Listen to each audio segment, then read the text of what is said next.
Chicago, for better or worse, the epitome of the modern city. For good or ill, the face of the 20th century, a man-made geometric landscape of glass, concrete and steel.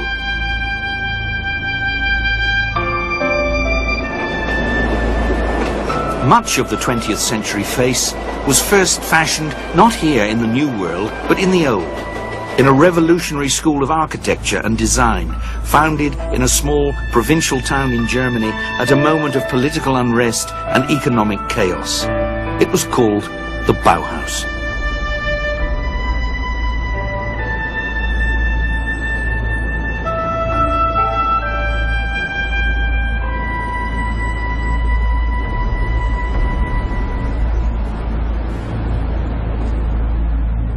The Bauhaus meant something to everybody. See, the myth was already spread around that if it was Bauhaus, it must be either good or bad, depending on what your opinion was.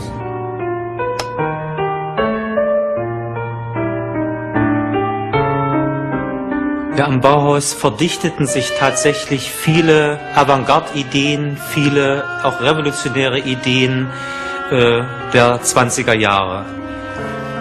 Es gab einfach in ganz Europa keine Kunsthochschule, die so komprimiert die Neuerungen tatsächlich in die Praxis überführt haben. Etwas ganz anderes bewirkt als alle Kunstschulen und alle technischen Hochschulen. Es hat nach einem Weg gesucht, wie man mit dem Leben ästhetisch fertig wird.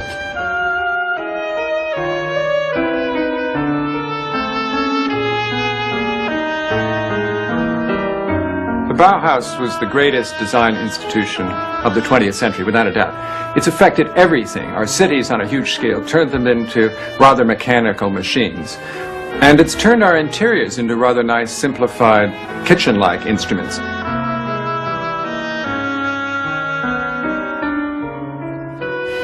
Die Kontribution des Bauhaus bestand darin, dass wir, was ich nennen möchte, eine optische Wissenschaft sammelten.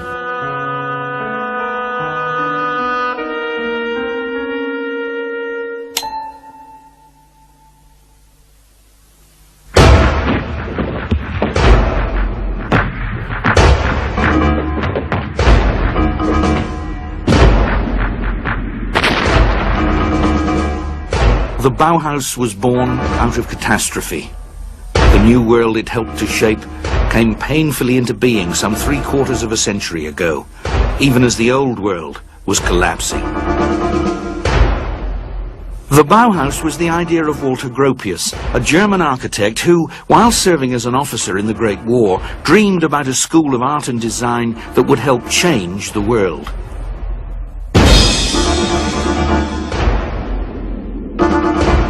The nightmare of war, the mechanized slaughter, made Gropius long for a world in which the machine would be tamed for the benefit of man. Well, I still remember when I came out of the First World War, and there was one moment in my life which I do not forget, but all of a sudden I became aware that I would have to take part in something completely new, which would change the conditions I had been living in before. When I think of the beginning of my life, there had been utopian ideas and nobody thought that they might become reality, but they have become reality today.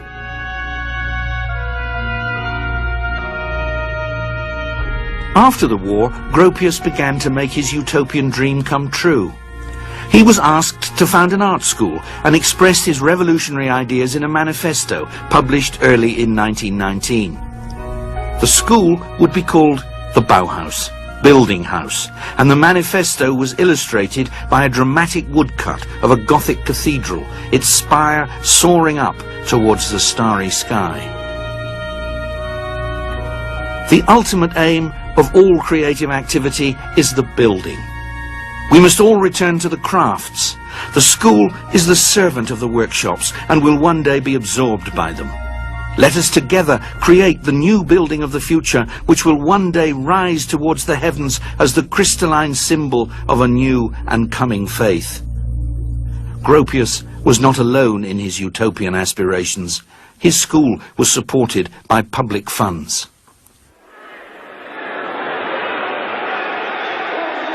The revolutionary tone of the Bauhaus Manifesto echoed the spirit of the times. The Soviet Revolution and the German mutinies it inspired helped end the war. The armistice and abdication of the Kaiser were followed by an abortive communist revolution in Germany and the declaration of a republic from the balcony of the Royal Palace in Berlin.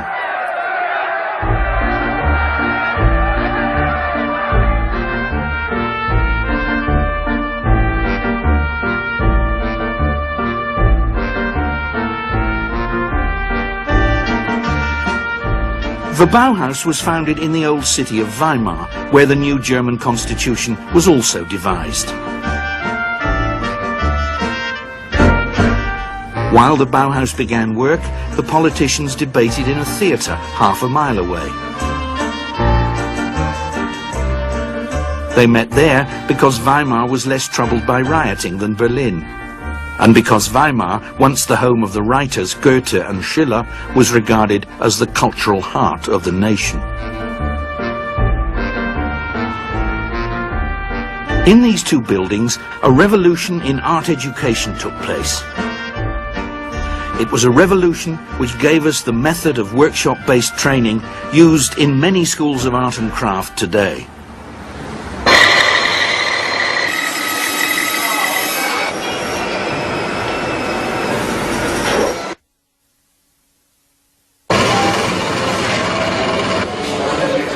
Dann war mir klar, dass eine größere Verbindung zwischen den neuen Produktionswaffen, den Maschinen und dem künstlerischen Menschen hergestellt werden müsste. Und folgedessen habe ich Werkstätten errichtet, in denen die Leute von zwei Seiten erzogen wurden. Einmal vom Künstlerischen und vom anderen vom Handwerklichen. Es ist oft missverstanden worden, dass das auf Handwerk aufgebaut war. Das war aber eine Zelle der Vorbereitung. Man kann nicht eine Maschine verstehen, bevor man nicht die Handwerkszeuge verstanden hat. So the backbone of the Bauhaus in Weimar was its workshops, where the students, known as apprentices, acquired their skills not by designing on paper, but by actually making things. Chairs and other types of furniture in wood, for example, bookbindings, stained glass, implements in glass and metal, fabrics or ceramics. A major innovation at the Bauhaus was that craft skills were taught by master craftsmen, while aesthetic inspiration came from artists. The pottery workshop was run by a master craftsman under the artistic supervision of the sculptor Gerhard Marx, who relished the bohemian atmosphere at the Bauhaus. Wirklich, da war Leben, und zwar künstlerisches Leben. Also das hieß, dass man sich die Schuhe auf die nackten Füße malte und Umzüge machte und rote Fahnen anklebten und so weiter. An Persönlichkeiten unter Schülern und Lehrern fehlte es wirklich am Bauhaus nicht. In my mind, the painters of the modern time had done some constructive thinking. They had developed a certain philosophy as to artistic space and colors and form. So I thought, though the final aim of the Bauhaus for me was architecture, that the painters might be able to bring in really the beginning of a new constructive thought. And they have shown that it was so. We have to pull the whole thing together. We have to destroy these separations between painting and sculpture and architecture and design and so on. It is all one. Gropius didn't employ just any artists in his search for teachers who could think constructively. On the Bauhaus staff were some of the most original painters of the age. There was the Swiss Paul Klee, a mystic, as gifted a violinist as he was an artist.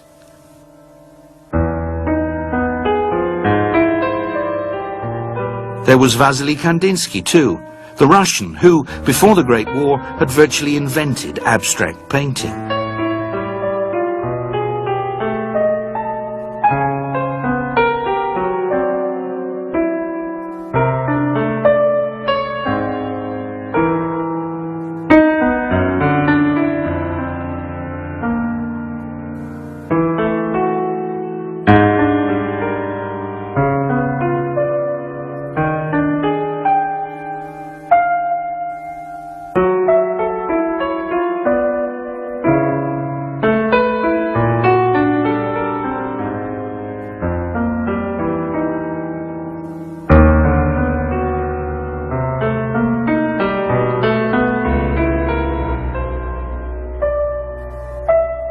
He was now developing a visual language consisting of triangles, circles and squares, expressive textures and dynamically moving lines.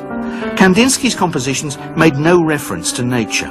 They were shaped by the way he felt.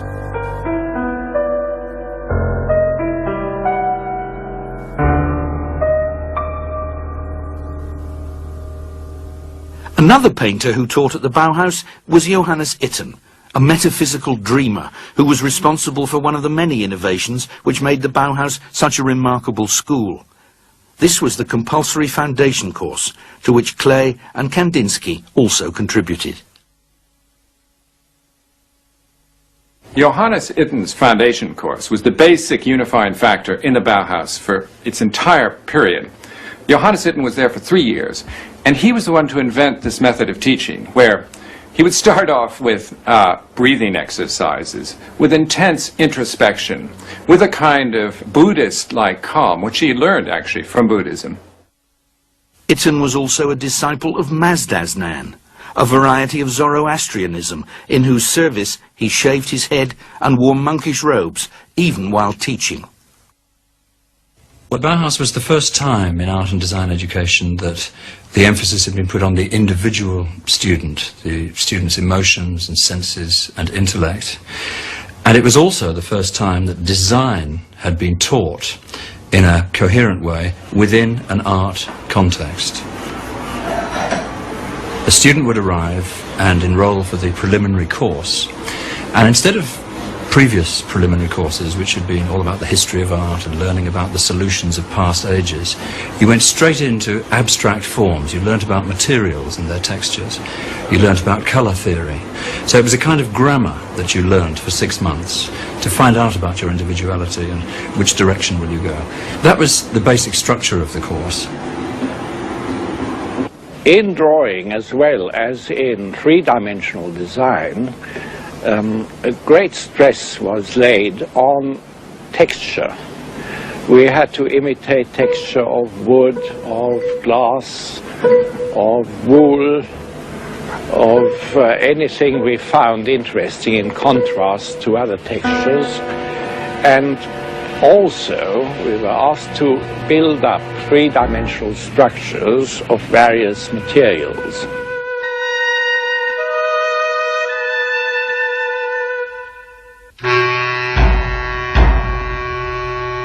Since it was a depression, a period when they had no money, you had to work with what was at hand. So you would say to the students, go out to the junkyard and pick up from the scrap heap where you can, and then try to find out what's in the materials, in the nature of materials.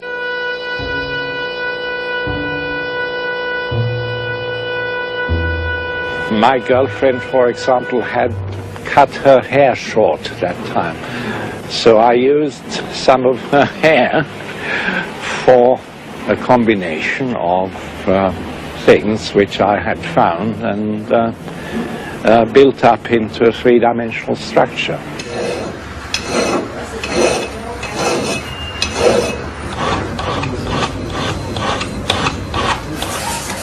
The Bauhaus invented the modern art student. I mean, up until the Bauhaus, art students were rather conformist characters who sat in serried ranks, all doing the same thing, all rather middle-class people doing watercolours and copies of antique sculptures and so on. And from the word go, the Bauhaus attracted a certain kind of rather politically radical student. I was a student, only 16 years old at that time, and I liked it at the Bauhaus because it's so incredibly free, and I could do whatever I liked at the Bauhaus, anything you liked. My little group went to the theater, and there was a statue of Goethe and Schiller, and we painted Goethe and Schiller red. The students were always doing these things, and I was amongst them.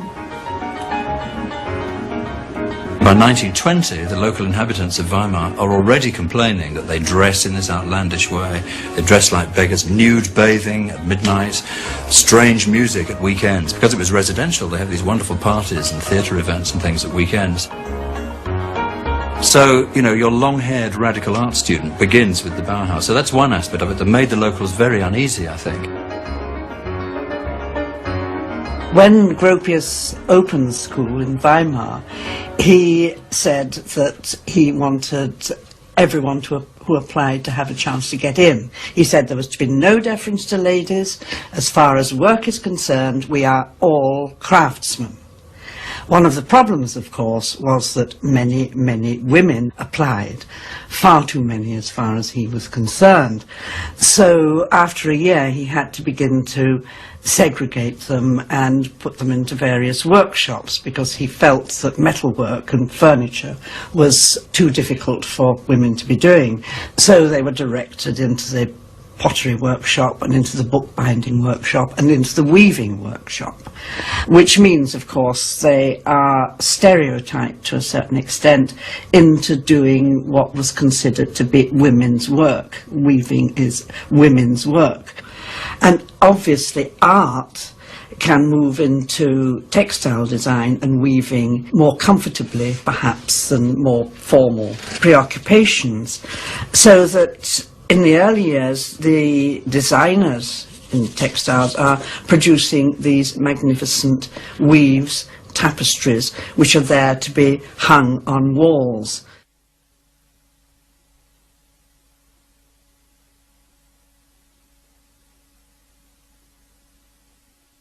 One of the most brilliant women students, Marianne Brandt, wasn't a weaver, however. A member of the metal workshop, she made some extraordinarily beautiful household utensils in copper and other materials.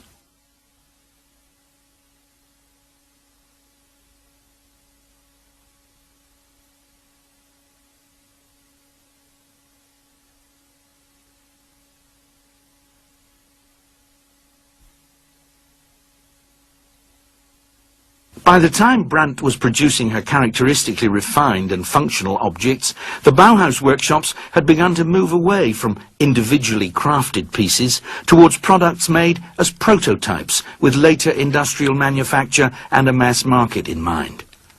Elegant, simple pieces are the forerunners of what today passes in every home for good, thoroughly modern design. Then they seemed startlingly plain. Everyday objects like tea infusers were designed in terms of their function and the need for mass production. Some products were already being manufactured in series by the Bauhaus workshops. A chess set with pieces signalling the way they moved across the board sold well. A cradle consisting only of triangles, circles and rectangles in the primary colours remained unique. A range of wooden toys made up of separate, brightly coloured elements is still on sale today. The design of many of these products was closely linked to foundation course teaching, in which there was an emphasis on colour and geometry. In the foundation course, attempts were made to subject form and colour to scientific laws. Kandinsky taught that the primary forms, the circle, the square, the triangle, represent and convey qualities identical to those inherent in the primary colours, blue, red and yellow. Primary colours and shapes also inspired the productions of the Bauhaus theatre workshop. Theatre was central to Bauhaus teaching because it provided a way of bringing several artistic forms into an intimate and expressive unity. Its artistic director was the painter and sculptor Oskar Schlemmer.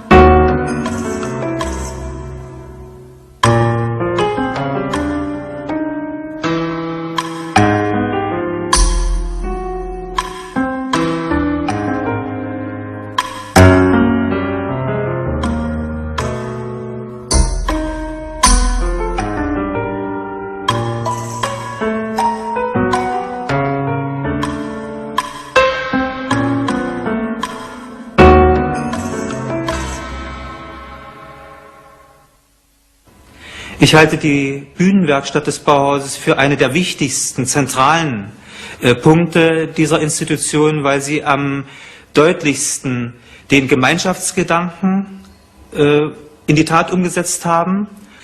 Die Studierenden konnten also sowohl Architektur, Kostüme und Masken entwerfen und experimentieren.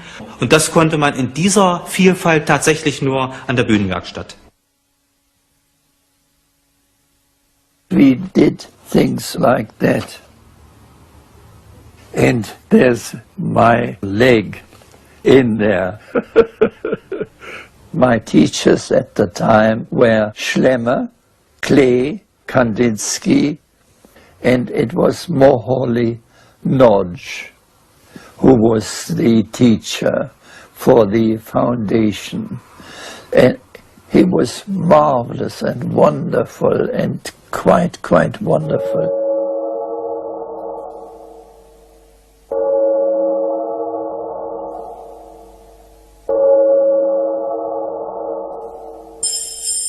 Laszlo Moholy-Nagy was a Hungarian constructivist and the master of many media. He took over the foundation course in 1923, sweeping away Itten's metaphysics and mysticism, replacing them with the mystique of the machine. Moholy-Nagy was an extremely lively personality. He was almost childlike in his interest that everything new which came up in techniques and so on electrified him. He went right after that. He was an experimental fellow. He tried everything out himself.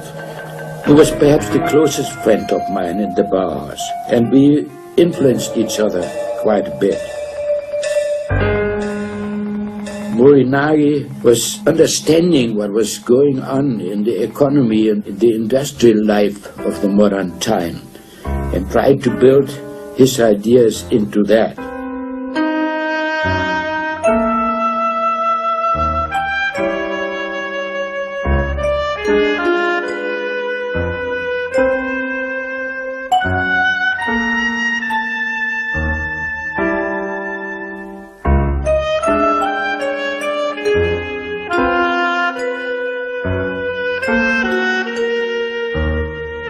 The new foundation course was also taught by Joseph Albers, who came to the Bauhaus as a student in 1919 and became the first graduate to teach there.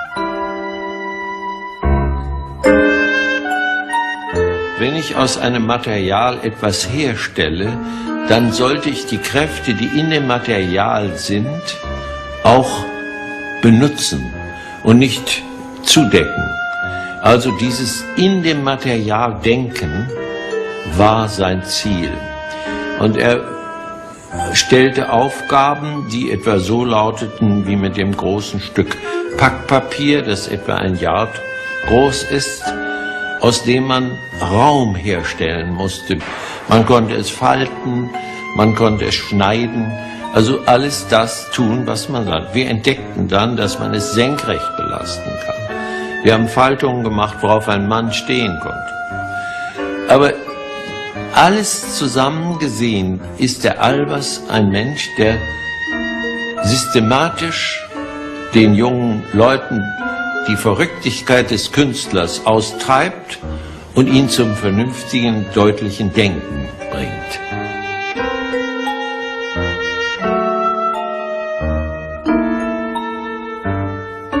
The paper constructions made under Albers' supervision trained the students to think not so much like artists as engineers.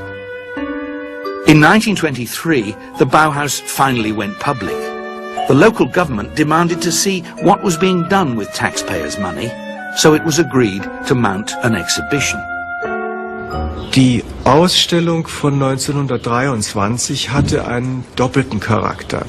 Einmal stellte sie die Arbeitsergebnisse der ersten Jahre der Schule in sehr wirkungsvoller Form dar in Weimar. Es brachte sehr viel nationale Aufmerksamkeit, ja sogar auch einige internationale Aufmerksamkeit nach Weimar.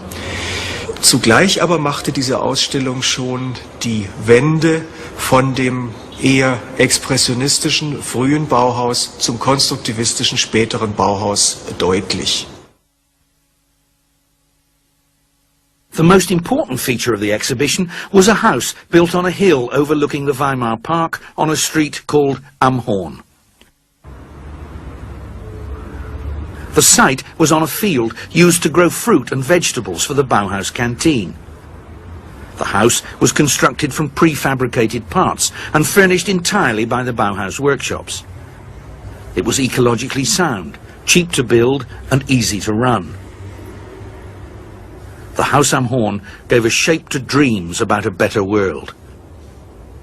The Haus am Horn was an experimental house built with the purpose to be so economic in price that a skilled worker in Germany would be able to afford it, with all the mod cons included, like central heating and bathroom.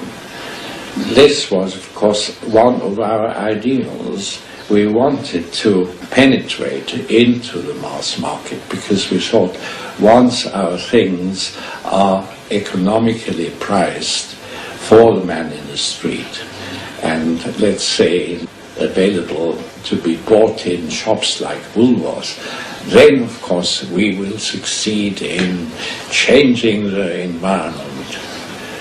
And that, we felt, would be also changing man towards a better being.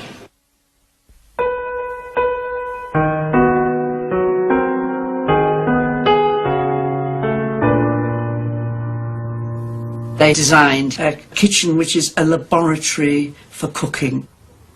They are using ceramics and glass that's been designed in the workshops, and it's not a sort of kitchen living room which most medium-class houses intended to have, or a kitchen in which the servants would work, which is totally segregated from the rest of the house. It's part of the unit of the house, but at the same time it's laid out along rational principles.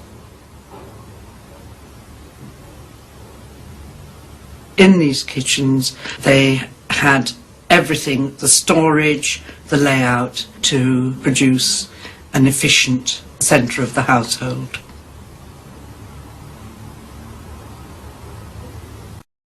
The kitchen is remarkable in that it's a very early expression of American ideas of household management.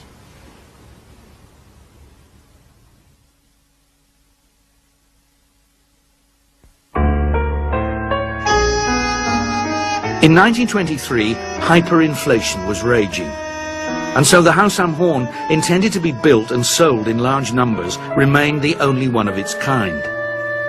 As the printing presses ran hot, the zeros on the banknotes multiplied. Some of the notes were even designed at the Bauhaus. Unemployment rose. Radical politics flourished. The Bauhaus had never been popular in Weimar. Now, increasingly branded communist, its future in a reactionary city looked bleak. The politics was all left-wing.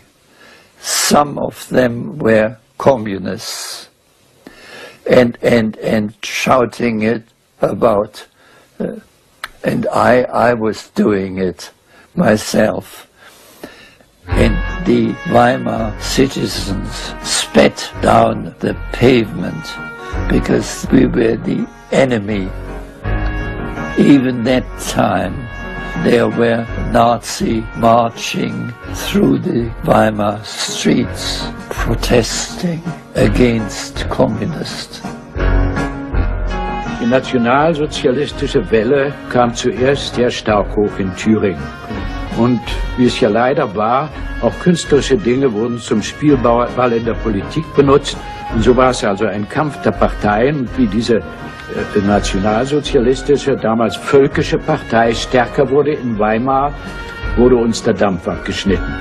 Und ich habe mich mit meiner Fakultät zusammengesetzt und wir haben in der Öffentlichkeit das Bauhaus als beschlossen erklärt und haben so der Regierung damals den Dampf aus den Segeln genommen.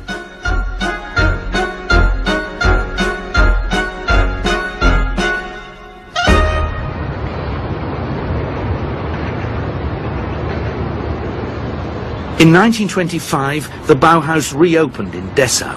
an industrial city to the north.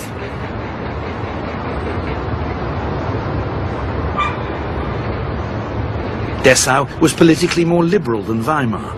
It was also richer, thanks to its chemical and engineering works.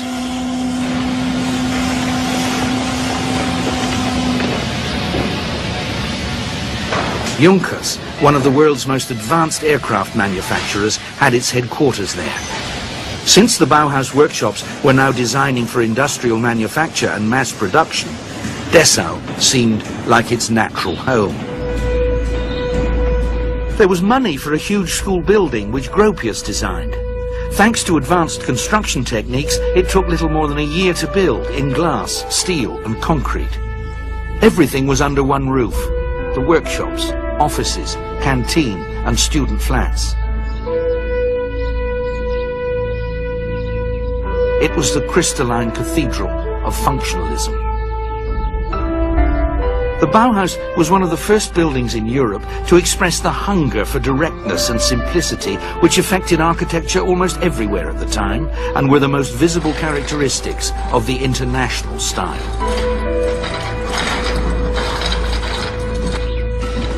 Es ist in seiner Anmutung ein kristallines, klares, wunderschönes Gebäude, ein Musterbeispiel für Konstruktivismus.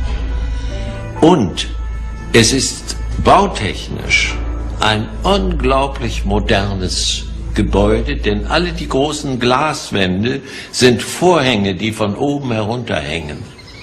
Die stehen nicht. Sie sind nicht tragend, sie sind Vorhänge. Filled with light, uncluttered, somehow severe and clinical, the Bauhaus looked less like an art school than a huge laboratory. Appropriately enough, its leading teachers, Kandinsky, Klee and Gropius, looked less like artists than chemists or mathematicians.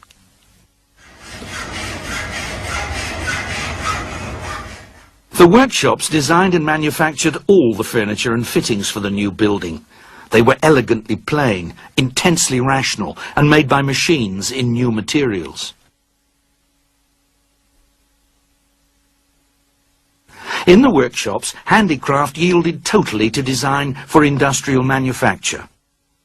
Modern life demanded modern methods and materials. In furniture, metal replaced wood.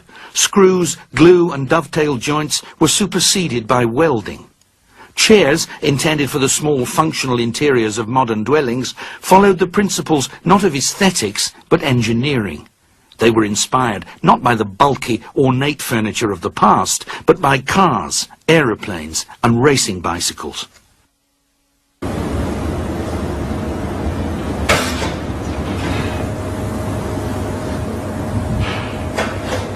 A chair, known as the Vasily, was designed for Kandinsky. Strips of leather were stretched over a cantilevered welded construction of chrome-plated tubular steel. Light, visually arresting and economical to manufacture, it occupies very little space and looks as though it takes up even less. Created by Marcel Breuer, it's one of the archetypes of modern furniture and one of the icons of the age.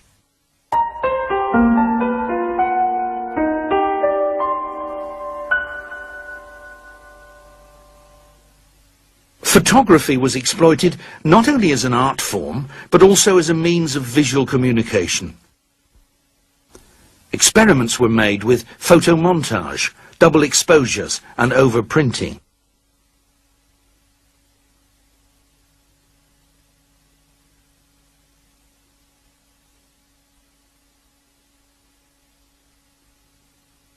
Typography and graphic design made commanding statements, bright, bold, simple, and devoid of every kind of decoration.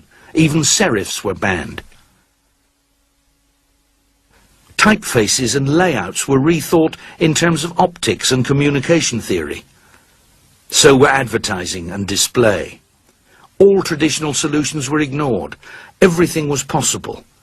The face of the 20th century was designed, manufactured, and staged at the Dessau Bauhaus.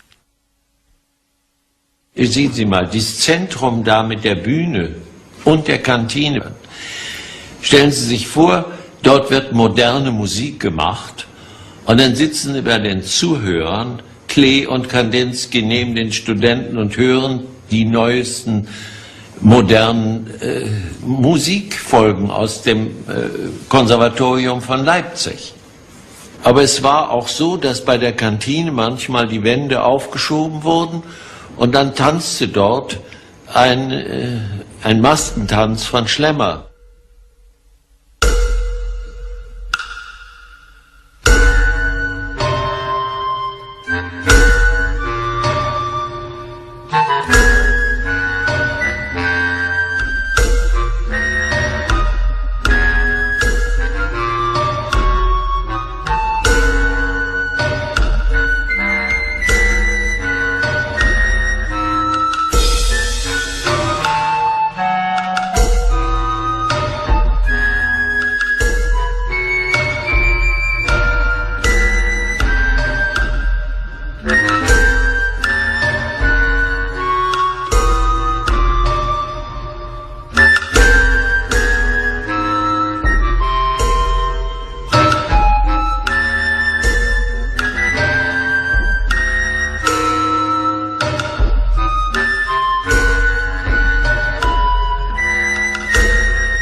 Es waren richtig gehende Feste. Es wurde also ein Thema gegeben, metallisches Fest. Und dann musste man sich danach etwas erfinden, was in diesem metallischen Feste eben richtig war.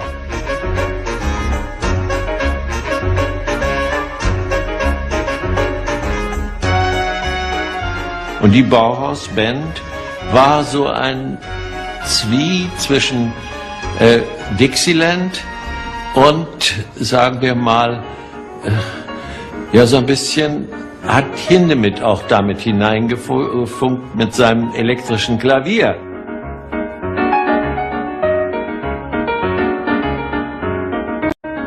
Wenn wir uns auf die Straße wagten, besonders die Weberinnen, die in Hosen gingen, dann war immer ein Aufruhr da. Das ist unmöglich, sagten die Leute.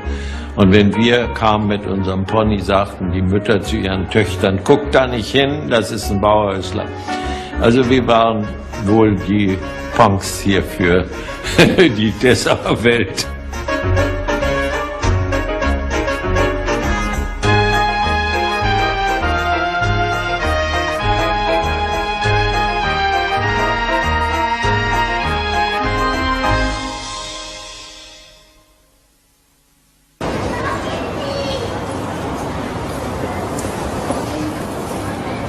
The biggest change at the Dessau Bauhaus was the introduction of an architecture department.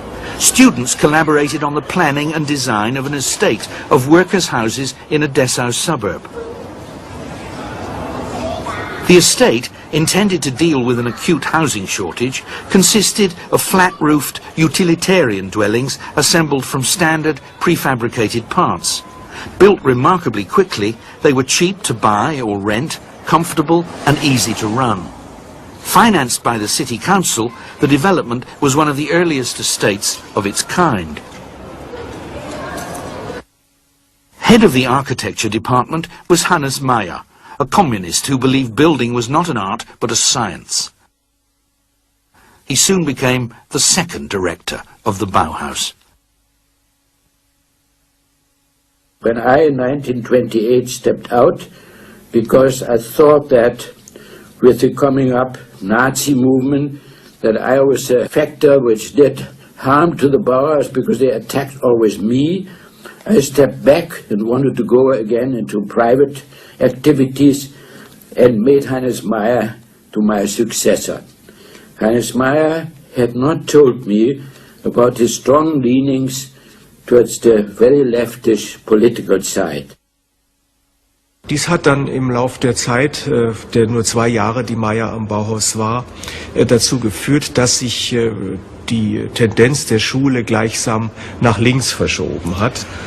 Was natürlich auch damit zu tun hatte, dass 1929 in der Folge der Weltwirtschaftskrise eine sehr starke, disparate Bewegung in Deutschland war, die ja dann auch den Aufstieg der Nazi-Bewegung begünstigt hat und auf der linken Seite des politischen Spektrums ein sehr starkes Anwachsen der kommunistischen Bewegung, die auch am Bauhaus aktiv wurde. Dies war der eigentliche Grund, Hannes Meyer 1930 von der Leitung des Bauhauses zu entfernen und Ludwig Mies van der Rohe zu seinem Nachfolger zu bestimmen.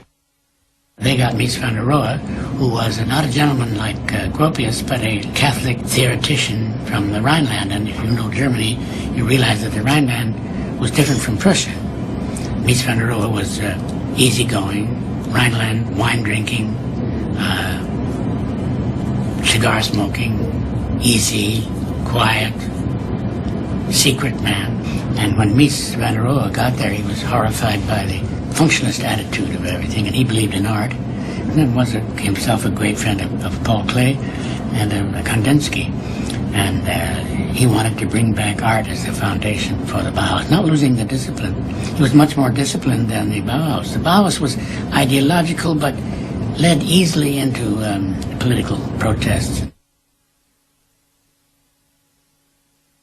Under Mies, who became director in 1930, architectural studies dominated the Bauhaus and all political activity was banned.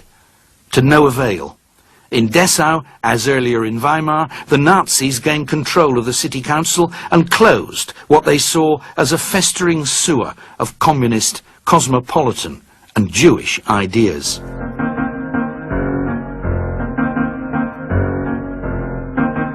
Sie nannten uns Kulturbolschewisten. Also alles, was bolschewistisch war, war ja kommunistisch, war also böse.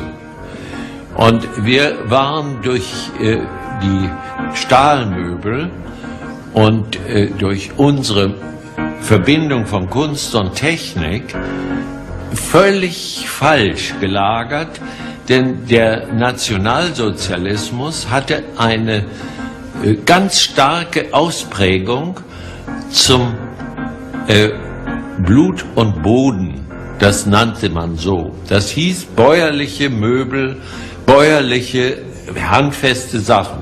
Dabei ließ er sich vom Speer Möbel machen, die waren wie die auf den Dampfern, wie sie auf den großen Schiffen. Aber er verlangte von dem Volk also, dass sie also solche Holzmöbel nehmen. Und er wollte wieder zurück zu der bäuerlichen Einfachheit. Und das war der Sache. Und dann gab es Brauchtum und Sitte. Dann wurde auch noch getanzt. Also, und unsere Jazzmusik war ja absolut verboten. Die ließ man nur, Goebbels ließ sie nur im Film durchkommen. In Filmen durfte man ein bisschen so Tanzmusik machen und so. Die hassten uns, weil wir was anderes machten.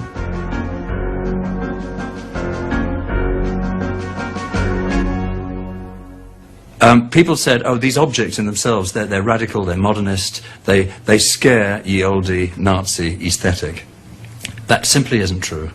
Bauhaus artifacts were on sale throughout the 1930s in Germany. In shop windows, you'd have a Marianne Brandt kettle next door, a teapot next door to Nazi swastikas and souvenirs of the regime. There's even a famous postcard of Hitler reclining in a tubular steel chair. So it wasn't the objects which caused the problem. The Nazis quite understood industrialization. I mean, autobahns, gas stations, the four-year plans, you know, the Volkswagen. They understood all that. It was the teachers and the students. And it was that image of the Bauhaus that got them into trouble. Stormtroopers commandeered the Dessau Bauhaus, shattering glass, throwing tools, files and furniture out of the windows. Another sinister kind of school took over the building. It trained party functionaries. The last home of the Bauhaus was Berlin.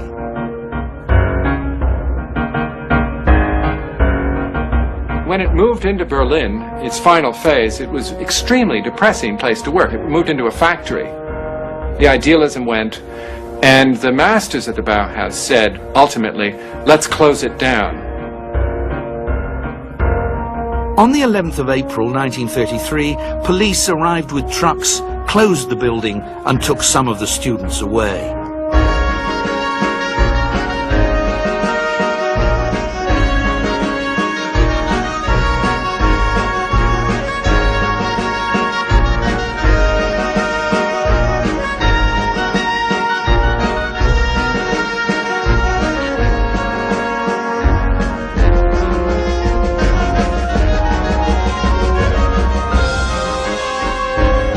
By the beginning of 1933, the Nazis had come to power throughout Germany.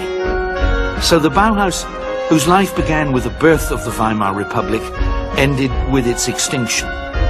Its 14-year life had exactly mirrored that of Germany itself.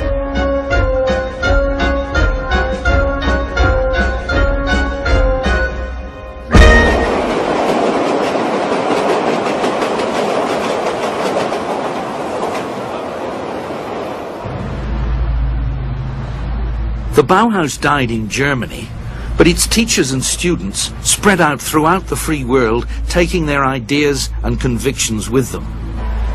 These took deepest root in America, particularly Chicago. Ironically, the enormous reputation and influence of the Bauhaus were enhanced by Nazi persecution. Transplanted to the New World, the Bauhaus idea proved more fertile than ever. Thanks to the presence there of Gropius, Mies van der Rohe, Moholy Nagy, Albers and many other former members of the Bauhaus, the American city became the architectural proving ground for the industrialized world. Not only the definitive face of the 20th century in architecture and design, but still a crystalline vision of the future.